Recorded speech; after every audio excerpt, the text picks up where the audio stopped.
Commander Elena Vasquez watched the tactical display with grim satisfaction as 12,000 enemy vessels materialized from hyperspace.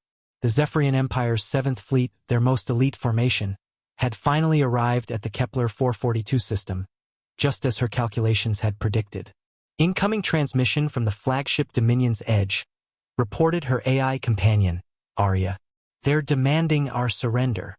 Elena's ship, the Prometheus, hung motionless in the void. A single human vessel barely 300 meters long, dwarfed by the massive dreadnoughts now surrounding it. To any observer, it would appear to be suicide. The Empire's ships bristled with plasma cannons, antimatter torpedoes, and energy shields that could deflect small asteroids. "Tell them we decline," Elena said, her fingers dancing across the quantum processing interface. "And Arya, initiate the Morrison protocol." 3 years ago, Dr. Sarah Morrison had made a breakthrough that changed everything. While the Empire had focused on brute force weaponry and massive fleets, humanity had pursued a different path, one that delved into the fundamental nature of spacetime itself. The Prometheus wasn't armed with conventional weapons. Instead, it carried humanity's greatest achievement, a controlled singularity generator coupled with a quantum field manipulator. The technology was so advanced that even Elena barely understood its full implications. "Protocol initiated," Arya confirmed. "Quantum fields are stabilizing. We have approximately 4 minutes before the Empire fleet enters optimal firing range." Elena had studied every recorded battle between human and Zephyrian forces. The Empire always followed the same pattern: overwhelming firepower, minimal tactics, complete confidence in their numerical superiority. It was a doctrine that had conquered 47 star systems, but it had never faced what humanity had become. The lead dreadnought opened fire, sending a volley of plasma bolts racing toward the Prometheus. Elena didn't flinch. At precisely the calculated moment, she activated the field manipulator. Space around the human ship began to warp. The plasma bolts, traveling at near-light speed, suddenly found themselves caught in a localized gravitational anomaly. Instead of striking their target, the energy weapons curved back on themselves, creating brilliant spirals of destructive force that dissipated harmlessly into space.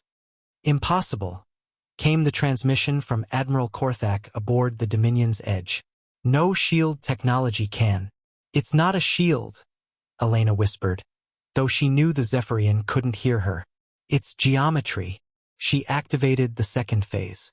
The controlled singularity at the heart of her ship pulsed, sending gravitational waves rippling through space. But these weren't random distortions, they were precisely calibrated, designed to exploit a fundamental weakness in the Empire's ship design.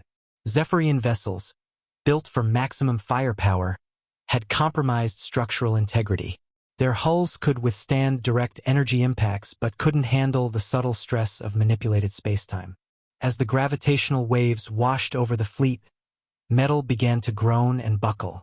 The first ships to fail were the smaller destroyers. Their hulls cracked along stress lines that hadn't existed moments before. Atmosphere vented into space as the vessels tore themselves apart from within. Then the cruisers began to succumb, their massive reactors overloading as the waves disrupted their magnetic containment fields. "Admiral," Elena broadcast on an open channel, "your fleet is finished. Order an evacuation." She could have destroyed every ship instantly, but Elena Vasquez was still human. She gave them 15 minutes to abandon ship before activating the final phase. The singularity generator reached critical resonance.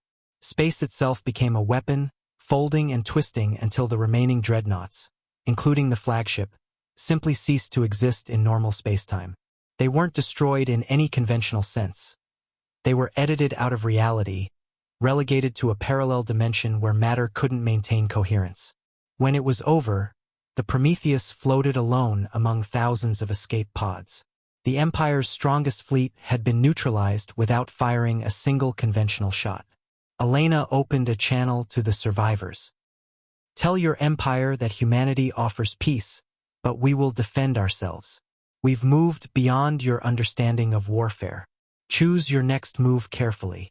As she set course for Earth, Elena reflected on humanity's unique gift, Not the ability to build bigger weapons, but the wisdom to rewrite the rules entirely.